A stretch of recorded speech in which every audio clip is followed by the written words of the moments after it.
তো পারমাণবিক ব্যাসার্ধ বলতে আসলে কি বুঝি? তো ধরো তোমার কাছে একটা পরমাণু রয়েছে যেটা হচ্ছে সোডিয়াম। সোডিয়ামের ইলেকট্রন কয়টা থাকে? ১১ টা, তাই তো? তার ইলেকট্রন বিন্যাস হয় এরকম যে 1s2, 2s2, 2p6, 3s1। তো এখানে যদি আমরা লক্ষ্য করি যে সোডিয়ামের যে সর্বশেষ ইলেকট্রনটি আছে সেই সর্বশেষ ইলেকট্রনটি প্রবেশ করেছে 3s উপশক্তি স্তরে, অর্থাৎ বলতে পারি ৩ নাম্বার শক্তি স্তর, রাইট? তো ৩ নাম্বার যেহেতু শক্তি স্তর তার মানে সোডিয়ামের এখানে সর্বশেষ ইলেকট্রনটি কোথায় রয়েছে? ৩ নাম্বার শক্তি স্তরে, তাই তো? তো পারমাণবিক ব্যাসার্ধ আসলে কি? পারমাণবিক ব্যাসার্ধ সিম্পলি হচ্ছে এই যে নিউক্লিয়াস থেকে কোনো একটা পরমাণুর সর্বশেষ ইলেকট্রনটা যেই কক্ষপথে আছে, সেই কক্ষপথের দূরত্ব। অর্থাৎ পারমাণবিক ব্যাসার্ধ হচ্ছে সিম্পলি নিউক্লিয়াস থেকে সর্বশেষ কক্ষপথের দূরত্বই হচ্ছে পারমাণবিক ব্যাসার্ধ, বা বলতে পারি নিউক্লিয়াস থেকে সর্বশেষ ইলেকট্রনটি যে কক্ষপথে রয়েছে, সেই কক্ষপথের দূরত্ব। তো পারমাণবিক ব্যাসার্ধ কি সেটা তো বুঝলাম। এখন পারমাণবিক ব্যাসার্ধ একই পর্যায় বরাবর বা একই গ্রুপ বরাবর কিভাবে চেঞ্জ হয় সেটা আমরা জানতে চাচ্ছি। সো প্রথমে আমরা যেটা দেখব সেটা হচ্ছে একই গ্রুপ বরাবর পারমাণবিক ব্যাসার্ধ কিরকম চেঞ্জ হয়। দেখো ধরো তোমার কাছে গ্রুপ 1 এর পরমাণুগুলো রয়েছে। এখানে বেসিক্যালি গ্রুপ 1 এর সবগুলো পরমাণু নেওয়া হয়েছে। এই যে গ্রুপ 1 এর পরমাণুগুলোতে তুমি যখনই হচ্ছে উপর থেকে নিচে মুভ করবে, অর্থাৎ হাইড্রোজেন থেকে ফ্রান্সিয়াম পর্যন্ত যেতে থাকবে, তখন আসলে পারমাণবিক ব্যাসার্ধ বাড়বে নাকি কমবে সেটা একটু দেখব। দেখো সাধারণত একই গ্রুপের উপর থেকে নিচে গেলে পারমাণবিক ব্যাসার্ধ বৃদ্ধি পায়। কেন বৃদ্ধি পায়? কারণটা কি? দেখো এখানে যদি আমি লিথিয়াম পরমাণু, সোডিয়াম পরমাণু এবং পটাশিয়াম পরমাণুকে যদি আমি এখানে দেখাই, দেখো এখানে লিথিয়াম পরমাণু, সোডিয়াম পরমাণু এবং পটাশিয়াম পরমাণু। যতই হচ্ছে আমি একই গ্রুপ ধরে হচ্ছে উপর থেকে নিচে যাব, তখন কি একটা করে শেল বৃদ্ধি পাচ্ছে। দেখো এখানে লিথিয়ামের শেল কয়টা? ২ টা, সোডিয়ামের শেল ৩ টা, পটাশিয়ামের শেল ৪ টা। সো যতই আমি হচ্ছে নিচে যাব তখন কি একটা করে শেল বৃদ্ধি পাবে। সো শেল যদি বৃদ্ধি পায় একটা করে, তাহলে এখানে কি দেখতে পাচ্ছ যে শেল নাম্বার যত বাড়বে তাদের পারমাণবিক ব্যাসার্ধটা কি হবে? অবশ্যই বাড়তে থাকবে, তাই না? দেখো এখানে ৩ টা শেলের জন্য যদি ব্যাসার্ধ এতটুকু হয়, তো ৪ টা শেলের জন্য পারমাণবিক ব্যাসার্ধটা আরো বড় হবে, রাইট? ৫ টার জন্য পারমাণবিক ব্যাসার্ধ আরো বড় হবে, তাই তো? পারমাণবিক ব্যাসার্ধ কি? নিউক্লিয়াস থেকে সর্বশেষ কক্ষপথের দূরত্ব, তাই না? সো এই সর্বশেষ কক্ষপথের দূরত্ব তো প্রতি ক্ষেত্রে হচ্ছে একটা করে শেল এড করলে এই দূরত্বটা বাড়তে থাকবে, অর্থাৎ পারমাণবিক ব্যাসার্ধ বাড়তে থাকবে। তাই আমরা বলতে পারি একই গ্রুপের যখনই উপর থেকে নিচে যাব, তখন একটা করে শেল যুক্ত হবে এবং তাতে করে পারমাণবিক ব্যাসার্ধ যেটা আছে সেটা বৃদ্ধি পাবে। তো এই তো গেল গ্রুপ ভিত্তিক পারমাণবিক ব্যাসার্ধের সম্পর্ক। অর্থাৎ এখন থেকে আমরা যেটা জেনারেলাইজ করতে পারি সেটি হচ্ছে একই গ্রুপের যখন আমরা উপর থেকে নিচে মুভ করতে থাকবো, তখন পারমাণবিক ব্যাসার্ধটা বাড়তে থাকবে। অর্থাৎ এই ক্ষেত্রে সবচাইতে বেশি পারমাণবিক ব্যাসার্ধ কার? ফ্রান্সিয়ামের, তারপর সেজিয়াম, দেন রুবিডিয়াম, দেন পটাশিয়াম, দেন সোডিয়াম, দেন লিথিয়াম, দেন হাইড্রোজেন। অর্থাৎ বলতে পারি এখানে সবচাইতে ছোট অ্যাটম হাইড্রোজেন, সবচাইতে বড় অ্যাটম ফ্রান্সিয়াম, রাইট? তো এই তো গেল আমাদের গ্রুপ ভিত্তিক সম্পর্ক, অর্থাৎ একই গ্রুপের উপর থেকে নিচে গেলে কি হবে। এখন যদি আমরা চাই পর্যায়ভিত্তিক সম্পর্ক বের করতে, অর্থাৎ একই পর্যায়ের বাম থেকে ডানে গেলে কেমন হবে, তার জন্য আমাদের প্রথমে একটা কনসেপ্ট বুঝতে হবে, যেটা একটু দেখে নাও। ধরো তোমার কাছে একটা প্লাস এবং মাইনাস রয়েছে। তো প্লাস যে চার্জটা সেটা হচ্ছে Q1 পরিমাণ রয়েছে এবং মাইনাস যে চার্জটা সেটা হচ্ছে Q2 পরিমাণ রয়েছে। তো আমরা তো সবাই জানি প্লাস এবং মাইনাস যে চার্জ রয়েছে তারা পরস্পরকে আকর্ষণ করে। কেন আকর্ষণ করে? কারণ তাদের মাঝখানে স্থির বৈদ্যুতিক আকর্ষণ বল থাকে, যেটি আসলে ডিটারমাইন করে কুলম্বের সূত্র, তাই তো? F সমানুপাতিক Q1 into Q2 divided by D square. তো এখন দেখো এখানে যদি তোমাদের কাছে চার্জের পরিমাণ অর্থাৎ Q1 এর মান এবং Q2 এর মান যদি বৃদ্ধি পায়, তাহলে F এর মানও বৃদ্ধি পাবে। কেন বৃদ্ধি পাবে? কারণ তাদের মাঝখানে সমানুপাতিক সম্পর্ক, রাইট? বা বলতে পারি এইখানে Q1 এর চার্জ অথবা Q2 এর চার্জের পরিমাণ যদি তুমি বাড়িয়ে দাও, তারা হচ্ছে আকর্ষণ অনেক বেশি করবে। তারা আকর্ষণ যত বেশি করবে তারা তত হচ্ছে কাছাকাছি আসবে, তাই তো? বা আকারটা বা তাদের যে হচ্ছে গতিপথটা সেটার আকারটা অনেক ছোট হয়ে যাবে, রাইট? অর্থাৎ এখানে বোঝাতে চাচ্ছি যে চার্জের পরিমাণ যখনই বৃদ্ধি পাবে, স্থির বৈদ্যুতিক আকর্ষণ বলটাও বৃদ্ধি পাবে এবং তাতে করে যেটা হবে সেটা হচ্ছে বস্তুগুলো আরো বেশি পরিমাণ কাছে আসবে। সো এই কথাটা একটু মনে রাখবে যে কুলম্বের সূত্রতে আমরা কি বললাম, যে চার্জ এর পরিমাণ যত বেশি বেড়ে যাবে, স্থির বৈদ্যুতিক আকর্ষণ বল বাড়বে এবং বস্তুগুলো কাছাকাছি আসবে। তো এবার চলো পারমাণবিক ব্যাসার্ধ যেটি রয়েছে সেটা হচ্ছে আমাদের তৃতীয় পর্যায়ে যেটি রয়েছে পর্যায় সারণীতে, তার সাথে আমরা একটু রিলেট করি। ধরো পর্যায় সারণীর ৩ নাম্বার যে পর্যায়ে আছে, এই পর্যায়ে তুমি বাম থেকে ডানে মুভ করছো। তো বাম থেকে যখন ডানে মুভ করবে তখন একটু খেয়াল করো বামে কি রয়েছে? সোডিয়াম, দেন ম্যাগনেসিয়াম, দেন অ্যালুমিনিয়াম, এই ৩টা পরমাণু একটু আমরা এখানে আঁকলাম। তো একটু খেয়াল করো, এখন আমি জানতে চাচ্ছি সোডিয়ামের আকার বড় নাকি ম্যাগনেসিয়ামের আকার বড় হবে নাকি অ্যালুমিনিয়ামের আকার বড় হবে। তো একটু খেয়াল করো, সোডিয়ামে এখানে কয়টা ইলেকট্রন প্রোটন রয়েছে? 11টা ইলেকট্রন এবং 11টা প্রোটন রয়েছে, তাই তো? দেন ম্যাগনেসিয়াম আর একটু ডানে অবস্থিত সোডিয়াম থেকে, তাই তো? তো ম্যাগনেসিয়ামে কি একটা প্রোটন আর একটা ইলেকট্রন বাড়বে, কারণ ম্যাগনেসিয়ামের পারমাণবিক সংখ্যা 12, তার মানে এখানে ইলেকট্রন আছে 12টা, প্রোটন আছে 12টা। অন্যদিকে অ্যালুমিনিয়ামের পারমাণবিক সংখ্যা কত? 13, তার মানে সেখানে প্রোটন আছে 13টা, ইলেকট্রন আছে 13টা। তুমি একটু খেয়াল করো এখানে কি হয়েছে, একই পর্যায়ে যখন আমরা বাম থেকে ডানে যাব তাহলে আমাদের কি হচ্ছে এখানে দেখো, এখানে একটা একটা করে করে প্রোটন বাড়ছে না? বা বলতে পারি একটা করে ইলেকট্রন বাড়ছে। অর্থাৎ এখানে যখনই আমরা একই পর্যায়ের বাম থেকে ডানে মুভ করব তখন কি হবে? একটা করে ইলেকট্রন এবং একটা করে প্রোটন বাড়বে। তো যখনই হচ্ছে একটা করে ইলেকট্রন বা একটা করে প্রোটন বাড়বে তখন কি হবে? তখন হচ্ছে আমাদের এতে করে স্থির বৈদ্যুতিক আকর্ষণ বল বাড়বে। স্থির বৈদ্যুতিক আকর্ষণ বল যখনই বাড়বে তখন কি বস্তুগুলো কাছে আসবে না? আর বস্তুগুলো কাছে আসা মানে কি জিনিসটা ছোট হয়ে যাওয়া, রাইট? অর্থাৎ আমরা বলতে পারি এই ক্ষেত্রে একই পর্যায়ে যখন আমরা বাম থেকে ডানে যাব তখন আমাদের কি হবে? স্থির বৈদ্যুতিক আকর্ষণ বল বাড়বে। স্থির বৈদ্যুতিক আকর্ষণ বল বাড়লে বস্তুগুলো কাছে আসবে অর্থাৎ বলতে পারি সেখানে পরমাণুর আকারটা হ্রাস পাবে। তাই যেটি বলা হয় সেটি হচ্ছে একই পর্যায়ে যখনই আমরা বাম থেকে ডানে মুভ করব একটা করে ইলেকট্রন এবং প্রোটন যুক্ত হওয়ার কারণে তাদের স্থির বৈদ্যুতিক আকর্ষণ বল বাড়তে থাকে এবং বস্তুগুলো কাছে আসে অর্থাৎ পরমাণুর আকারটা তখন হ্রাস পেয়ে যায়। তাই আমরা এখানে বলতে পারি সোডিয়াম যেটি আছে সে সর্ববামে রয়েছে, তার আকারটা হচ্ছে সবচেয়ে বড় পর্যায় 3 এর জন্য।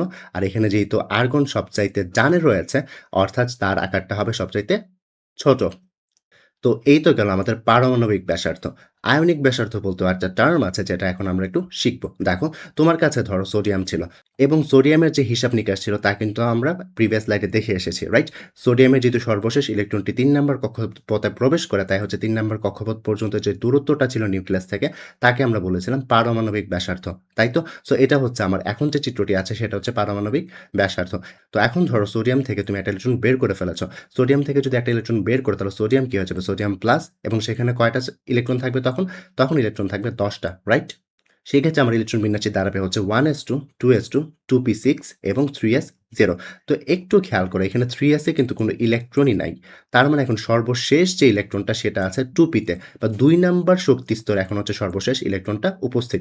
এখন কিন্তু ৩ নাম্বার শক্তি স্তরে ইলেকট্রনটা উপস্থিত নেই। কেন নেই? কারণ এটা হচ্ছে সোডিয়াম প্লাস, রাইট? তো এই যে এখানে ৩ নাম্বার কক্ষপথের যে ইলেকট্রনটা এটা কি সোডিয়াম প্লাসে থাকবে? অ্যান্সারটি হচ্ছে না। কারণ এই যে দেখো ৩ নাম্বার কক্ষপথে কোনো ইলেকট্রন এখানে নেই। অর্থাৎ আমি সোডিয়ামের ক্যাটায়নে যখন ইলেকট্রন বিন্যাস করছি এই যে ইলেকট্রনটি আছে এই ইলেকট্রনটি তখন থাকে না, সেটা বের হয়ে যায়। আর সেটা যদি বের হয়ে যায় তখন কি আর এই কক্ষপথ থাকবে? তখন কিন্তু এই কক্ষপথটাই আমার হচ্ছে আর থাকছে না। অর্থাৎ আমরা বলতে পারছি সর্বশেষ কক্ষপথ তখন আর ৩য় কক্ষপথ না, তখন সর্বশেষ কক্ষপথটি হয়ে যাবে ২য় কক্ষপথ। তো তোমরা নিজেরাই বলো এক্ষেত্রে কি আমার ক্যাটায়ন যেটা আছে, ক্যাটায়নের আকারটা ছোট হলো নাকি বড় হলো? অবশ্যই ক্যাটায়নের যে ব্যাসার্ধ অর্থাৎ আয়নিক ব্যাসার্ধ যেটা রয়েছে সেটা হচ্ছে এই ক্ষেত্রে আমার হ্রাস পেল। অর্থাৎ আমরা এই ক্ষেত্রে আমরা বলতে পারি যে ক্যাটায়নের যে আকারটা, ক্যাটায়নের আকারটা সবসময় হচ্ছে মূল যে পরমাণু আছে সেই মূল পরমাণু থেকে হচ্ছে ছোট হবে। অর্থাৎ ক্যাটায়নের আকার মূল পরমাণু থেকে হবে ছোট। এখন ধরো Na+ এর জন্য তো হিসাবটা বুঝলে। এখন ধরো তোমার কাছে আছে সোডিয়াম 2+। সোডিয়াম 2+ যদিও পসিবল না, তারপরও আমি হচ্ছে সোডিয়াম 2+ ধরে নিচ্ছি। এখন ধরো এখান থেকে তুমি আরেকটা ইলেকট্রন বের করে ফেলবে। এখান থেকে তুমি যদি আরেকটা ইলেকট্রন বের করে ফেলো তাহলে Na2+ এ হচ্ছে ইলেকট্রন এখন কয়টা থাকবে? ৯ টা থাকবে, রাইট? এখন Na2+ এ ইলেকট্রন যদি ৯ টা থাকে, দেখো তুমি এখান থেকে ইলেকট্রন বের করেছো, প্রোটন কিন্তু এখনো বের করোনি, তাই তো? তো এখন প্রোটন কিন্তু আগের মতোই ১১ টা আছে এবং এখন ইলেকট্রন আছে ৯ টা, রাইট? এটা কখন? এটা হচ্ছে Na2+ এর জন্য।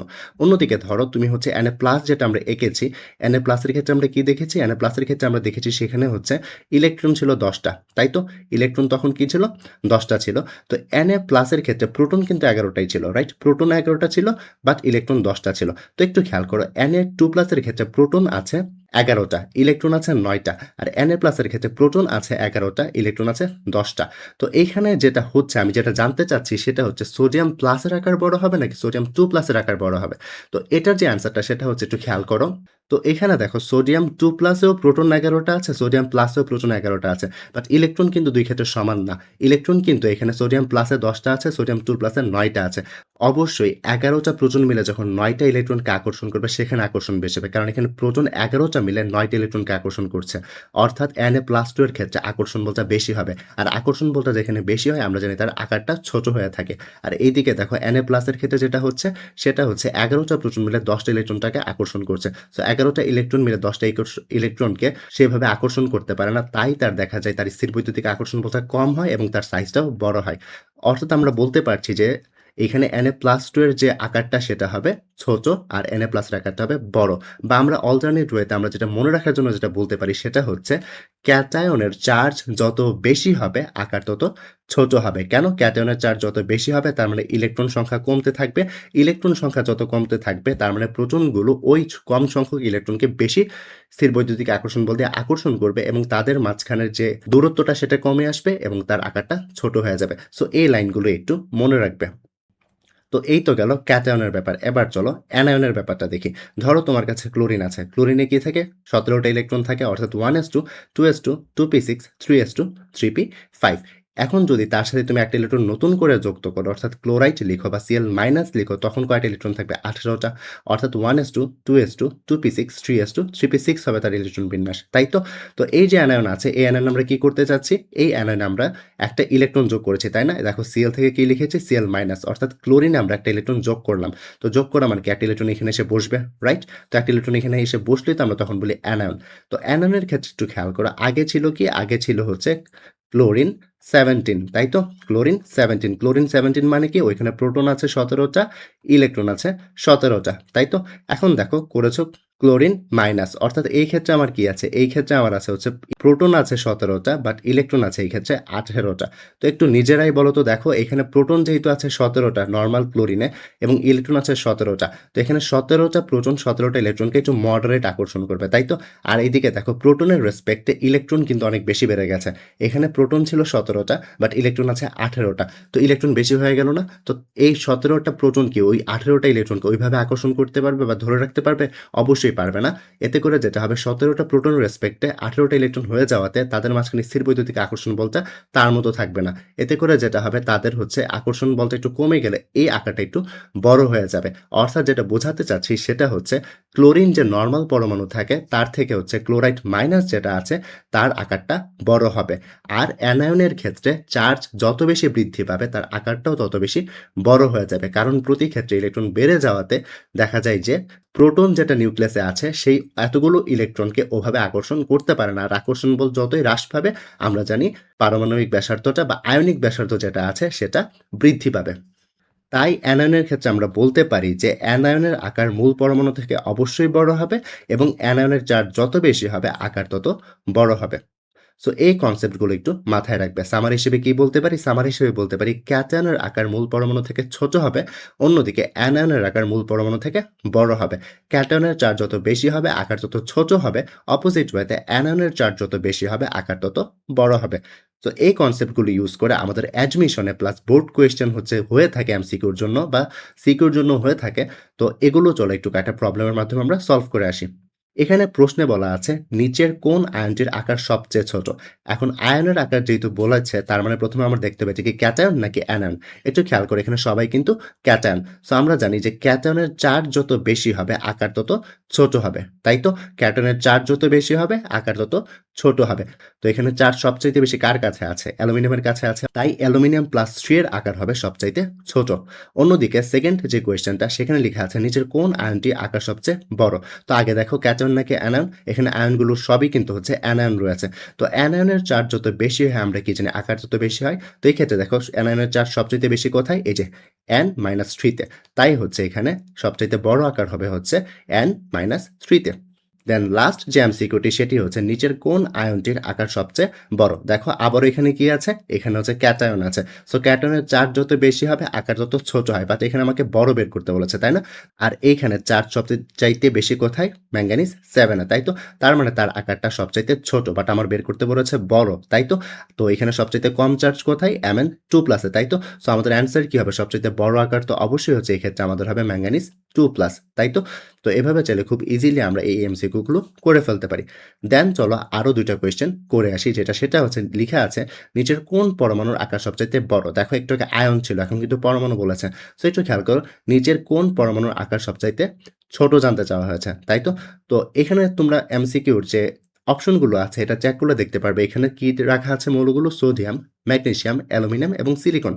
তো আমরা জানি তারা সবাই কিন্তু 3 নাম্বার পর্যায়ের মৌল, রাইট? তো দেখো এই পর্যায়ের যে মৌলগুলো রয়েছে তার মধ্যে সোডিয়াম রয়েছে সর্ববামে, ম্যাগনেসিয়াম তার থেকে একটু জানে, অ্যালুমিনিয়াম তার থেকে একটু জানে, সিলিকন তার থেকে একটু জানে। সো আমরা জানি একই পর্যায়ের বাম থেকে আমরা যখন ডানে যাব তখন কি হয়? পরমাণুর আকার হ্রাস পেতে থাকে, তাই না? তো এখানে দেখো সবচেয়ে ডানে কে রয়েছে? সিলিকন। তার মানে এই ক্ষেত্রে সবচেয়ে ছোট আকার অবশ্যই সিলিকনের। দেন যে কোয়েশ্চেনটি রাখা আছে সেটি হচ্ছে নিচের কোন পরমাণুর আকার সবচাইতে বড়? তো দেখো এখানে যে অপশনগুলো আছে অপশনগুলোর মধ্যে সবাই কিন্তু হচ্ছে গ্রুপ 1 এর যে ধাতু সেগুলো এখানে দেওয়া আছে। দেখো হাইড্রোজেন, লিথিয়াম, সেজিয়াম এবং রুবিডিয়াম, তাই তো? তো একটু খেয়াল করো নিচের কোন পরমাণুর আকার সবচাইতে বড়? এটার আনসার কি হবে? আমরা জানি একই গ্রুপের উপর থেকে নিচে গেলে পরমাণুর আকার বাড়তে থাকে, তাই তো? তো দেখো তো এখানে কে সবচাইতে নিচে আছে? এখানে সবচাইতে নিচে আছে সেজিয়াম, রাইট? এখানে সবচাইতে নিচে আছে সেজিয়াম। তার মানে হচ্ছে এখানে অ্যান্সার আমাদের হওয়া উচিত সেজিয়াম, তাই তো? অর্থাৎ এই নিচের পরমাণুগুলোর মধ্যে সবচাইতে আকার বড় হবে সেজিয়ামের। তো এভাবে চাইলে হচ্ছে পারমাণবিক ব্যাসার্ধ এবং আয়নিক ব্যাসার্ধ যে কনসেপ্টগুলো রয়েছে সবগুলো প্রবলেমে আমরা করে ফেলতে পারি।